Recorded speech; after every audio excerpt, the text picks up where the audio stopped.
Why is he out? Was a taser deployed? Your Honor, when I think that's either yes or no. Was a taser deployed? Your Honor, as soon as saw him, she pointed the taser at him. He was running and pointed the taser. I didn't ask that, Ms. Gaines. I did not ask that. Was the taser deployed? Yes, it was. Did an officer have to draw their weapon? I did not see that. I could not see that on the video. Again, Your Honor, he's 20 years old. He has no prior history on an unarmed young man. I mean, Ms. Gaines, I don't get it. This entitled brat just walked into court after allegedly assaulting 2 officers, punching them, twisting one officer's finger, and leaving him injured. And get this, he's also accused of assaulting his ex-girlfriend on top of all of it. Honestly, this case is beyond irritating because this guy is clearly a danger to society, yet his attorney seems way more invested than usual in keeping him out of jail. I mean, you could almost feel her bending reality just to keep him out. Judge Simpson has to decide how much patience the system really owes someone like this. Should a guy like this be given another chance? Or should he sit in jail where he can't hurt anybody else? Let's dive in and watch. As to bond. Your Honor, we are just looking to address the condition of bond that requires that Mr. Hopkins be on house arrest. Prior to this matter, Mr. Hopkins was employed as a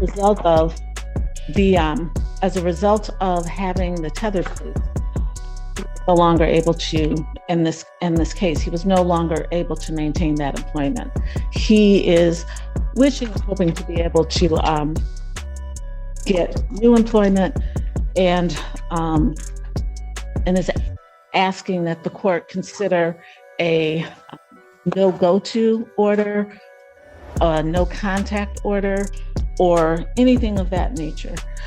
My client, Mr. Hopkins, also recently registered for the cybersecurity program. Text me that information. I tried to send the confirmation to Ms. Barroso so that she would be able to see it. It's my understanding that the classes are majority online, but that would be the only place that he would have to come across Chenal County. Otherwise, he's just asking for some order that would allow him to work and just not have that kind of contact. Response. Your Honor, the bond in this case was set at $5,000 cash or surety when we requested a $50,000 bond.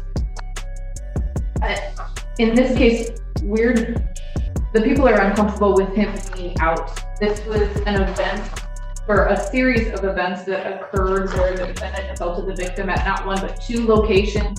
An eyewitness saw the defendant shove. Notice how the judge keeps cutting through the excuses. This is a classic move.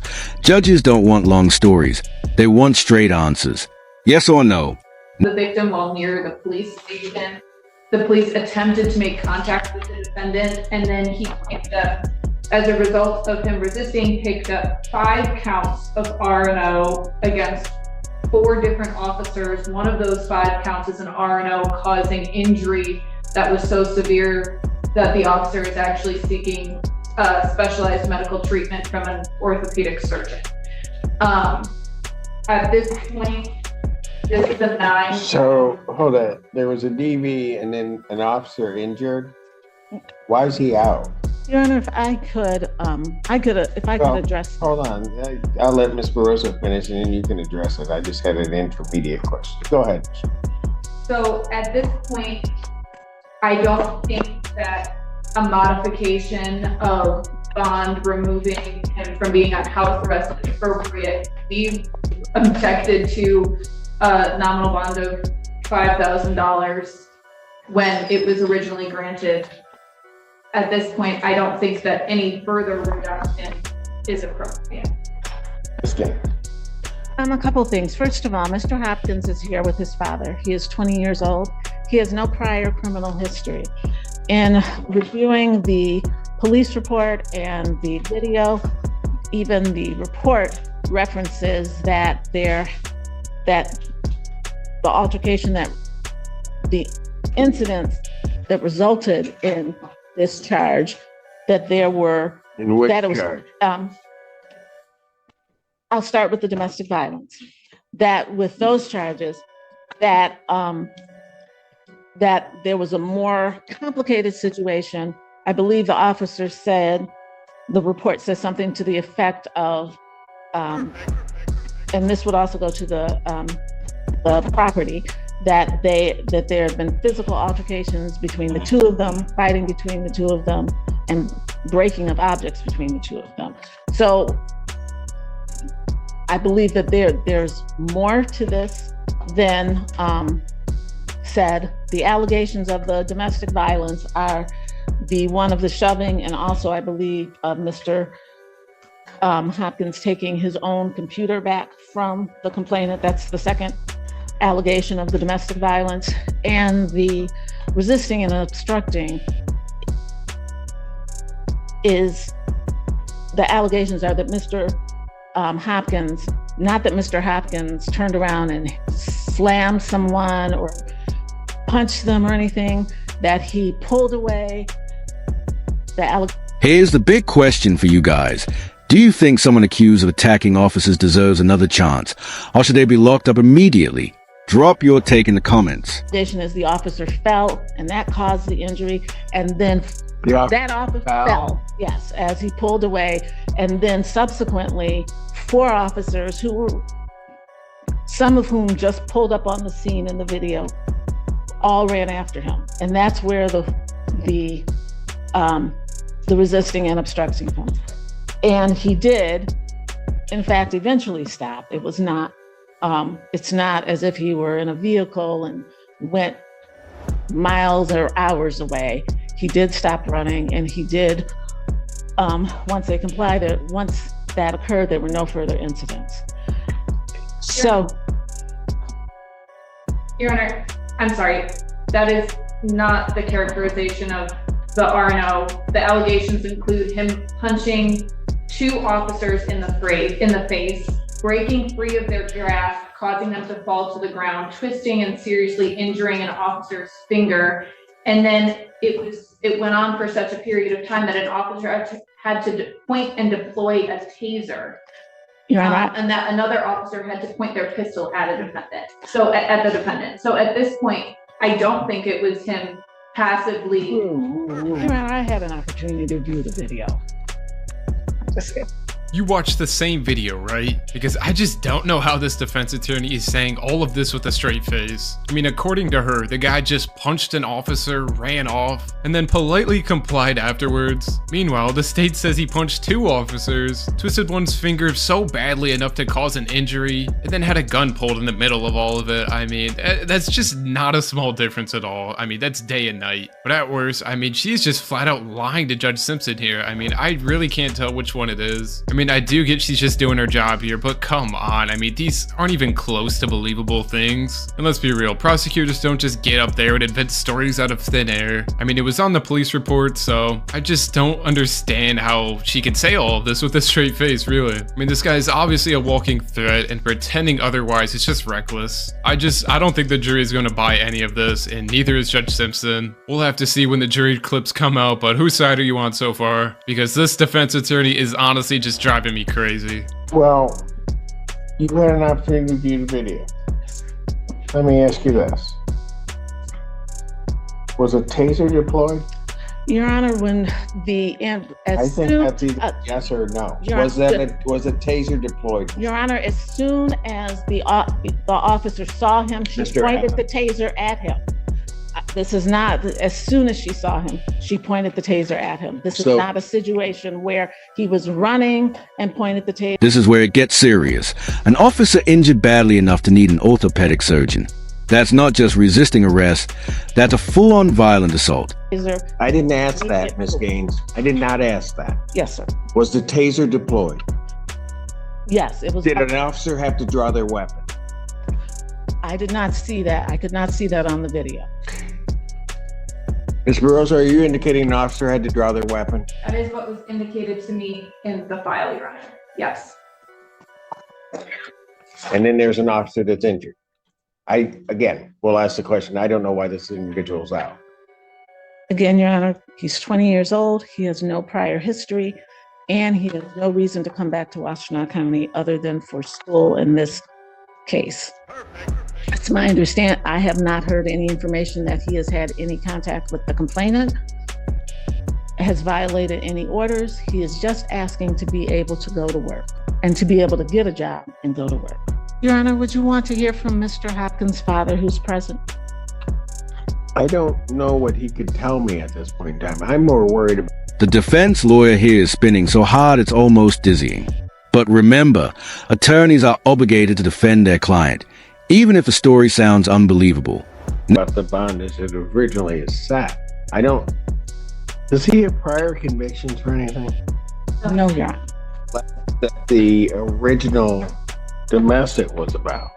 I mean, I'm trying to figure out, because I'll just tell you, I have some serious concerns that this escalated to a point that officers are having to deploy a taser, pull their weapon, and there are clearly enough officers around to, in my opinion, have subdued this individual without having to do all of that. So something else is going on. And I also have, I mean, one's bad enough, but I have 2 counts of domestic violence. Again, Your Honor, one of them is him taking back his own computer. That's one of the allegations. And that's why I'm saying there were things that were happening before this. That's not to excuse his behavior. That is to say that there's broader context. And in my view of the video, initially there was 1 officer, then there were 2, and he ran from 2, but as he's running from those 2, there are cars, 4 and 5 cars are pulling up with sirens on an unarmed young man who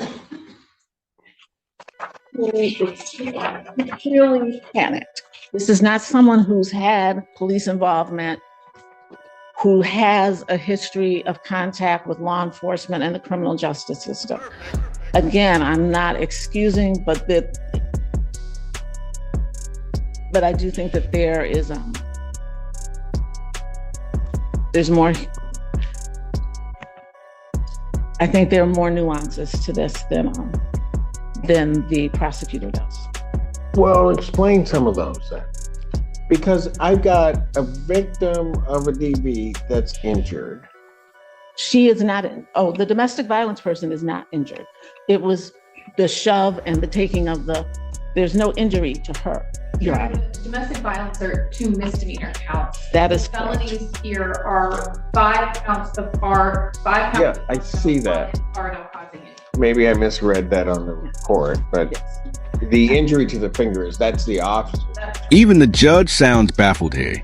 When the bench openly says, "I don't understand this," you know the case is a mess. Next. Thank you. I don't understand this. I mean, there's a lot I don't understand. How, and I get there are resisting and obstructing that are filed that some may look at as questionable in terms of the charge. I get that.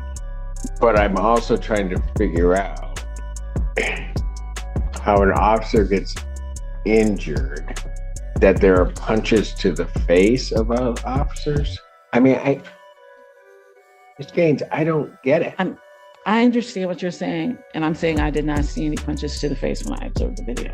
I don't know what it is, but I'm just not buying this attorney's excuses. I mean, her whole demeanor screams damage control instead of credibility. I mean, she's out here painting this guy as some kind of victim, when in reality, he literally attacked 2 police officers and tried to bolt. Like, her first story was just not making sense. And it's not even a misunderstanding, it's a straight up crime here. And the state's version isn't just bad, it's pretty terrifying when you think about it. I mean, he literally punched 2 officers. Like, just imagine if those were regular people, like, what else he could have done? I don't think this kid should be anywhere near the streets. I mean, he's not stable enough to follow the law, let alone respect it. And honestly, I don't think this is some kind of paranoia. It's just common sense for me. I know a lot of you guys in the comments are gonna scream I'm too harsh on him, but like, come on, like how far does it have to go to lock somebody up? But yeah, let me know whose side you're on, because right now, I think it's 99% to 1 right now. Tell you what, I'm certainly not changing any conditions. Can you explain to me one reason why I shouldn't raise his bond?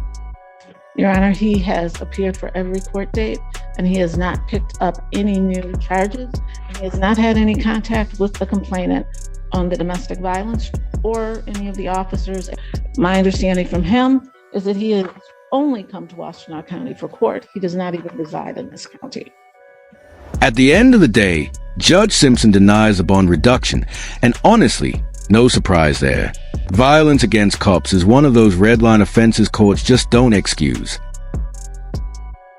It does not appear he's a flight risk, nor that he is a danger to the community. He is here with his father. He has come to every court date, and he's highly responsive to my calls and texts. And absent the no offer in this matter, we'd be looking to resolve it. Anything else from the people? No, Your Honor. You know what?